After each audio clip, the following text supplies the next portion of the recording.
अस्सलाम वालेकुम प्यारे भाइयों, कैसे हो आप सब? उम्मीद करता हूँ खैरियत से होंगे। आज हमारे पास डाइवर्जेंस की क्लास नंबर 5 है, जिसमें हम सीखेंगे हिडन डाइवर्जेंस। पीछे अल्हम्दुलिल्लाह हमने बड़ी ज़बरदस्त तरीके से आपको पढ़ाया और माशाल्लाह से आप लोगों ने भी काफ़ी अच्छी मेहनत की और काफ़ी लोगों को समझ आ गई है बुलिश रेगुलर डाइवर्जेंस और बिरिश रेगुलर डाइवर्जेंस। अब आज का जो हमारा टॉपिक है वो है hidden divergence, bullish hidden divergence. ठीक है। बुलिश हिडन डाइवर्जेंस के अंदर क्या होता है कि मार्केट अगर बाय जा रही है तो मार्केट उसको मजीद जो है वो बाय के अंदर कन्वर्ट करेगी, मजीद ट्रेंड को स्ट्रॉन्ग करेगी ये डाइवर्जेंस, के मार्केट मजीद जो है वो बाय जाए।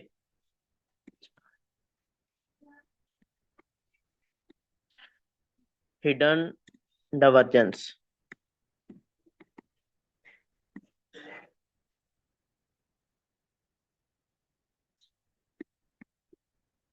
ठीक है। बुलिश हिडन डाइवर्जेंस के अंदर क्या होता है, सबसे पहले आपको बताऊं कि यहाँ पे मिसाल के तौर पे हमारे पास मार्केट के अंदर बाइंग ट्रेंड था और मार्केट बाय में जा रही थी। ये मैं इंडिकेटर रिमूव कर दूं। अच्छा जी, एक मिनट।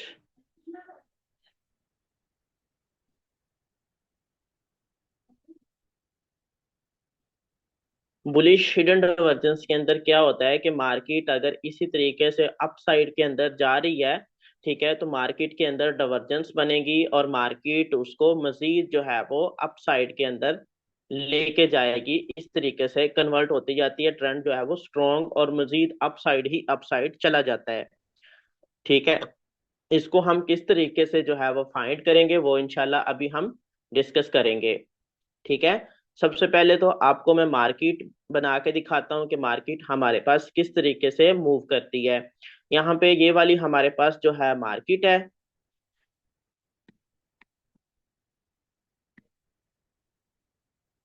मार्केट और ऊपर वाली जो लाइन मैं बनाऊंगा वो होगी हमारे पास मार्केट की, नीचे वाली जो लाइन होगी वो हमारे पास होगी इंडिकेटर की।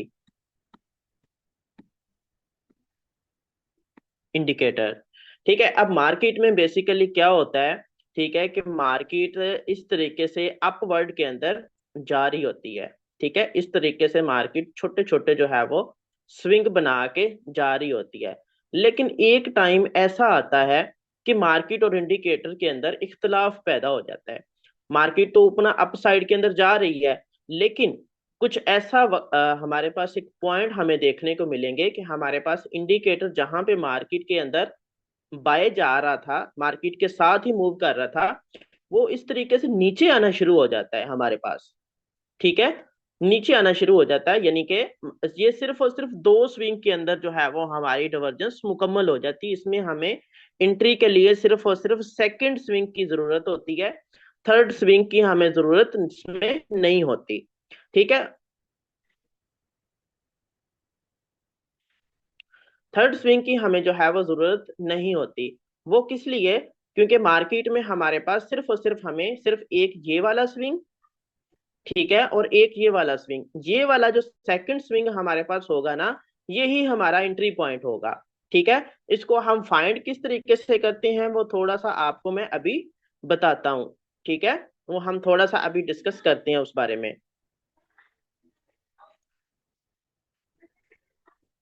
मिसाल के तौर पे हमारे पास जो है वो ये दो स्विंग बन गए। ठीक है।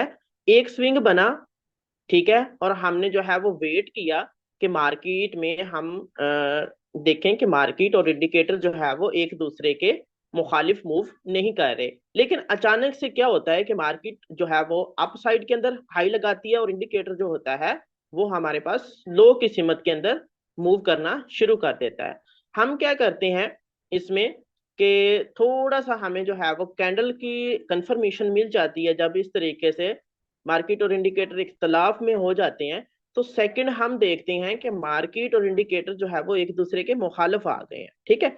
अब यहाँ पे अगर तो आपका सेकंड स्विंग जो है वो मिस हो गया कि मार्केट यहाँ तक आ गई है और आप जो है वो एंट्री अगर लेना चाह रहे हैं, आपको यहाँ पे थोड़ी सी इंडिकेशन मिली इंडिकेटर की, और आप चाहते हैं कि मैं अभी एंट्री लूं, मेरा लेकिन स्टॉप लॉस बन रहा है ज्यादा, तो फिर आप मार्केट में इंतजार करेंगे कि मार्केट दोबारा थोड़ा सा नीचे आए और फिर आप एंट्री लें।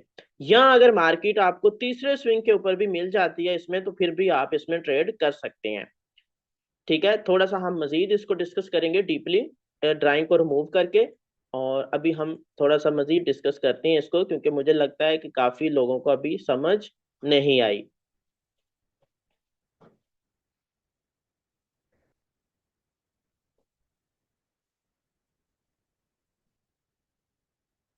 अब देखिएगा जरा गौर से। अब मार्केट जो है वो अपना बाइंग ट्रेंड के अंदर इस तरीके से कंटिन्यू थी। ठीक है, हम क्या करेंगे, हमारे पास इसी तरीके से इंडिकेटर की लाइन जो थी वो भी मार्केट के साथ ही मूव कर रही थी। ठीक है, लेकिन अचानक से क्या हुआ कि हमारे पास हमें पता चला कि मार्केट और इंडिकेटर दोनों एक दूसरे के मुखालिफ होने वाले हैं। जब हमारे पास ये दो स्विंग बन जाएंगे ना, या एक ट्रेंड लाइन हम लगा भी लेंगे, तो फिर भी हमें पता चल जाएगा। लेकिन अगर मार्केट यहाँ पे आके थोड़ी सी जो है वो आपको थोड़ा सा ऊपर देती है इंडिकेशन, और इंडिकेटर जो है वो यहाँ से, एक इंडिकेटर में हम ये स्विंग और एक एक थोड़ा सा नीचे बना लेते हैं। ठीक है, मिसाल के तौर पे इंडिकेटर हमारे पास यहाँ पे था,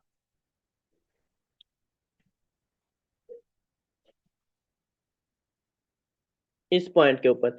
अब टोटली हमें जो है वो थोड़ी सी इंडिकेशन मिल गई कि मार्केट और इंडिकेटर एक दूसरे के मुखालिफ हैं।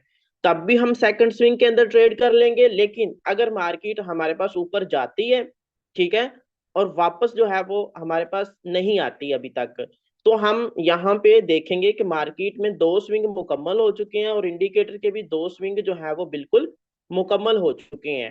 ठीक है, तो फिर हम वेट करेंगे तीसरे स्विंग का। कोशिश तो करनी है आपने कि तीसरे स्विंग के ऊपर ही इसमें भी ट्रेड लेनी है, ताकि आपकी जो एंट्री होगी वो ज्यादा सक्सेसफुल हो।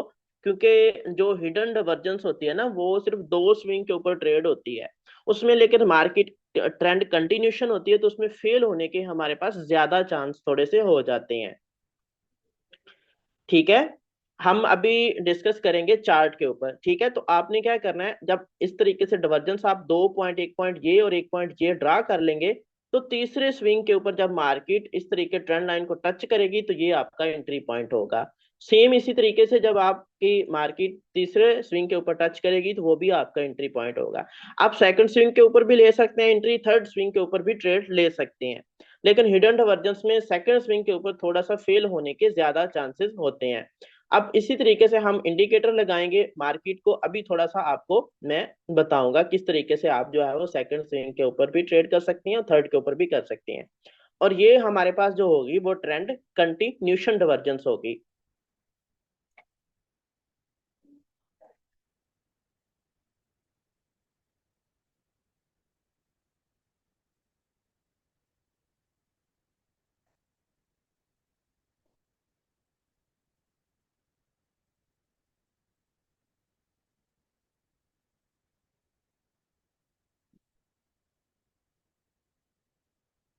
ये ले जी, हमारे पास आरएसआई इंडिकेटर लग चुका है। अब हम देखेंगे सेकंड स्विंग के ऊपर ट्रेड हम किस तरह करेंगे। अब यहाँ पे देखिएगा मेरे पास, ठीक है, मिसाल के तौर पे आपने लेनी है सेकंड स्विंग के ऊपर ट्रेड।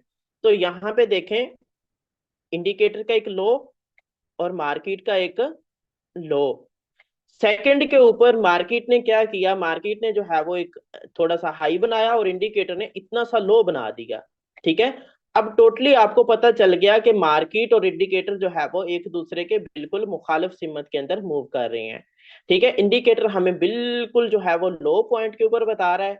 ठीक है, इंडिकेटर बिल्कुल डाउन के अंदर गया, लेकिन मार्केट उधर ही खड़ी है। तो हम यहाँ पे अपनी एंट्री जो है वो सेकंड के अंदर, आप अपनी यहाँ पे एंट्री, जब इंडिकेटर ने आपको यहाँ पे बता दिया कि डाउन में गया हूं लेकिन मार्केट उधर ही खड़ी है, और आपको कोई भी छोटी सी कैंडल या यहाँ पे मार्केट रुकती हुई नजर आए, तो आप मार्केट के अंदर अपनी एंट्री को इन कर सकते हैं। ठीक है, सेकंड के अंदर आपने यहाँ पे भी देखा, इस पॉइंट के ऊपर ये मार्केट ने जो है वो एक लो बनाया। ठीक है, और इंडिकेटर ने भी एक हमारे पास यहाँ पे लो बना दिया। ठीक है, अब उसके बाद मार्केट ने जो है वो एक हाई बनाया और इंडिकेटर ने मजीद जो है वो एक छोटा सा लो बना दिया। थर्ड के ऊपर फिर मार्केट ने एक हाई बनाया और ये हाई आपका एंट्री पॉइंट था, इंडिकेटर ने देखें कितना जो है वो लो बनाया। अब टोटली आपको पता चल गया था सेकंड स्विंग के अंदर ही मार्केट और इंडिकेटर दोनों एक दूसरे के मुखालिफ मूव कर रही हैं। तो आपने जो है वो एक बड़ी मूव यहां से कैच कर लेनी है। ये आपका जो होगा ये थर्ड स्विंग भी एंट्री पॉइंट होगा अगर आप अपनी सेफ्टी चाहते हैं, और सेकंड स्विंग के ऊपर भी आप इसमें ट्रेड कर सकते हैं। ठीक है, हम मजीद थोड़ा सा पीछे फाइंड करके आपको थोड़ा सा बता देता हूँ।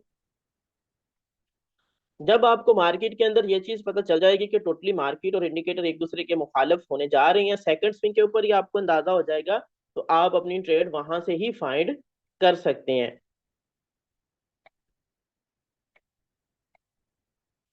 और ये हमारे पास जो होगी बाइंग के अंदर होगी। ठीक है, ये हमारे पास जो डिवर्जेंस है बुलिश हिडन डिवर्जेंस है। कल इंशाल्लाह जो हमारा टॉपिक होगा वो होगा बिरिश हिडन डिवर्जेंस। ये चलते हुए ट्रेंड के अंदर ही आपने फाइंड करनी है, ये ट्रेंड रिवर्सल पैटर्न जो है वो नहीं है। और इस तरह की अमूमन आपको डिवर्जेंस बहुत ज्यादा तादाद के अंदर मिलेंगी।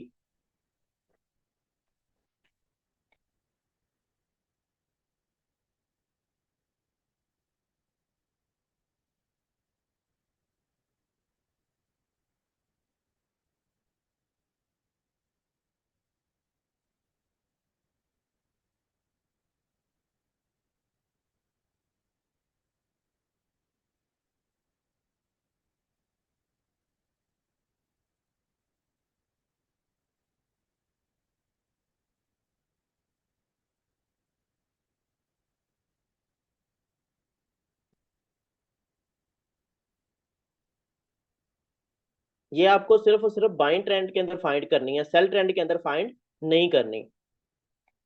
ठीक है, इसमें दो स्विंग भी होंगे, तीन भी होंगे, और चार भी हो सकते हैं। ठीक है, यहाँ पे थोड़ा सा मैं आपको वाजिया नजर करवाऊं।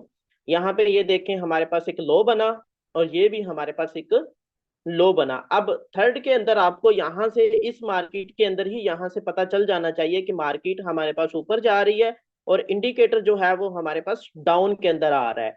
जब इस तरह इख्तलाफ हो जाएगा तो सेकंड पॉइंट के अंदर ये मार्केट ने एक लो बनाया।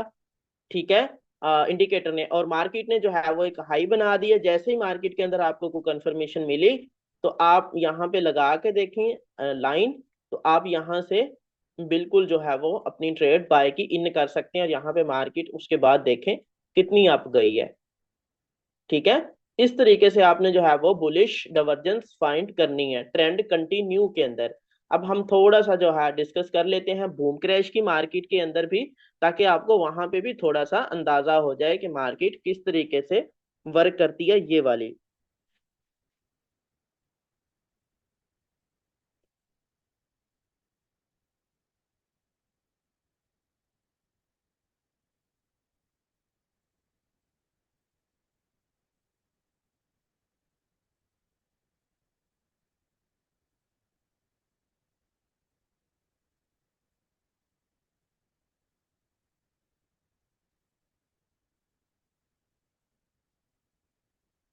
यहाँ तक अगर किसी का कोई सवाल है तो वो अपना नोट करके रखे, थोड़ी देर बाद हम अपना क्वेश्चन आंसर स्टार्ट करते हैं, तो उसमें वो हमारे साथ डिस्कस कर सकता है।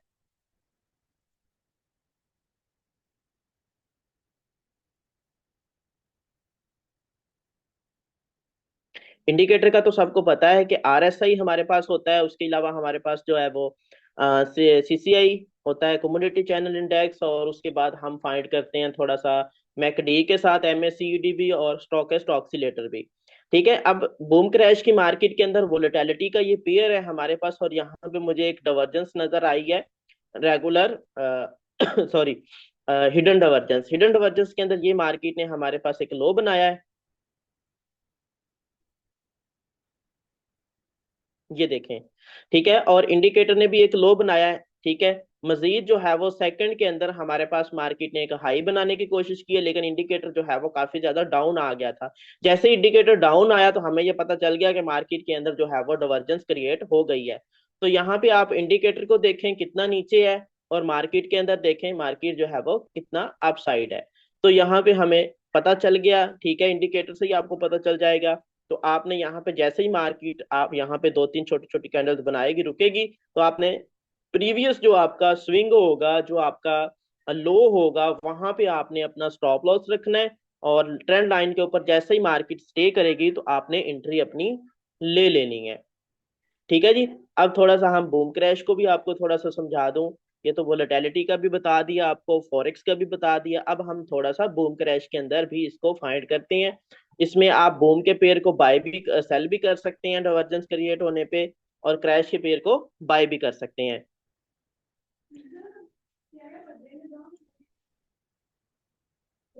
यहाँ पे थोड़ा सा जो है हमें देखना पड़ेगा कि यहाँ पे देखें। ठीक है, ये हमारे पास जो है वो मार्केट अप, और इंडिकेटर देखें डाउन। ठीक है, तो जैसे ही आपको मार्केट ने इस कैंडल के अंदर ये छोटी सी कैंडल बनी है, तो नेक्स्ट कैंडल के स्टार्ट होते ही आप मार्केट के अंदर अपनी एंट्री फाइंड कर सकते थे, और उसके बाद मार्केट देखें कितना अप गई है। और ट्रेंड भी आपने फाइंड लाजमी करना है कि बाइंग ट्रेंड के अंदर ये चीज होनी चाहिए। ठीक है, यहाँ पे देखें क्रैश का पेयर है जी हमारे पास, और ये पॉइंट हमारे पास अपसाइड लगा रहा है, और यहाँ पे इंडिकेटर देखें डाउन। ठीक है, दोनों के दरमियान जब इख्तलाफ होगा तो फिर हम अपनी ट्रेड फाइंड करेंगे। यहाँ पे भी देखें मार्केट बाय और इंडिकेटर भी बाय। ठीक है, तो इस तरह की जो डिवर्जेंस होगी वो हमारे पास काबिल कबूल नहीं होगी, वो हम फेल के अंदर कंसीडर करेंगे कि जब मार्केट और इंडिकेटर एक दूसरे के मुखालिफ नहीं है तो वो हमारी डिवर्जेंस नहीं होगी। इस तरह की जो होगी वो बिल्कुल वैलिड होगी। ठीक है जी।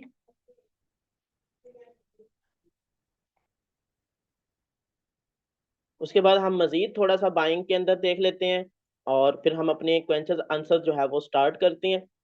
और फिर किसी का कोई भी सवाल हो आज की क्लास के रिलेटेड जो है वो अपना कर सकता है, लेकिन इसके लिए आपको टाइम फ्रेम जो है वो M15 से ऊपर ऊपर देखना पड़ेगा। ठीक है, इनको ट्रेड करने के लिए आप M15 से ऊपर ऊपर अपना टाइम फ्रेम रखेंगे। M15 से ऊपर ऊपर जब आपका टाइम फ्रेम होगा तो आपको एक्यूरेसी इसकी अच्छी मिलेगी। M15, M30, H4 आप उसके अंदर अपनी एंट्री जो है फाइंड कर सकते हैं, चाहे आप बूम क्रैश के अंदर ट्रेड कर रहे हैं, चाहे आप फॉरेक्स के अंदर ट्रेड करते हैं। यहाँ पे देखिएगा थोड़ा सा मार्केट हाई और इंडिकेटर लो। ठीक है, दोनों के दरमियान जब इस तरह इख्तलाफ होगा तो हम उसको बोलेंगे जी मार्केट में डिवर्जेंस पैदा हो गई है, आपको इंडिकेटर से अंदाजा चल जाएगा। तो आप वहां पे सेकंड पॉइंट के ऊपर और थर्ड पॉइंट के ऊपर भी आप ट्रेड कर सकते हैं। क्लास को मैं जो है स्टॉप करता हूँ, और अगर किसी का कोई सवाल